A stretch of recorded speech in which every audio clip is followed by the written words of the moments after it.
आणि आता इतर महत्त्वाच्या टॉप 9 बातम्या बघूयात। काँग्रेसचे प्रदेशाध्यक्ष नाना पटोले यांच्या नेतृत्वात काँग्रेसच्या शिष्टमंडळाने घेतली राज्यपाल रमेश बैस यांची भेट। दुष्काळ आणि शेतकऱ्यांच्या प्रश्नासंदर्भात चर्चा।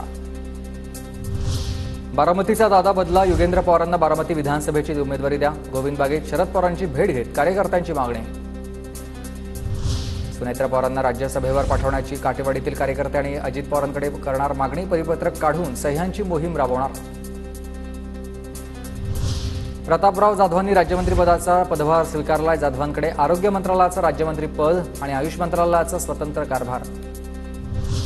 नवनिर्वाचित मंत्री मुरलीधर मोहोळ यांनी स्वीकारलाय पदभार। सहकार राज्यमंत्री पदाचा स्वीकारलाय पदभार। 14 जूनला दुपारी महाराष्ट्र भाजपची महत्त्वपूर्ण बैठक। देवेंद्र फडणवीस, चंद्रशेखर बावनकुळे, आशिष शेलार यांच्या नेतृत्वात बैठक। विधानसभा निवडणुकीसंदर्भात चर्चेची शक्यता। शिवसेना ठाकरे गटाची उद्या विधानसभा न्याय आढावा बैठक। विधानसभा निवडणुकीच्या पार्श्वभूमीवर बैठक होणार। धनंजय मुंडे आणि सुरेश धस यांच्यामुळेच मी खासदार झालोय, बेडचे खासदार बजरंग सोनवणेंचं वक्तव्य। सोनवणेंनी दोघांचे मानले आभार। खासदार सुप्रिया सुळेंकडून पहिल्या पावसामुळे पुण्यात झालेल्या नुकसानग्रस्त भागाची पाहणी। शिवाजीनगर परिसरातल्या घरांची केली पाहणी।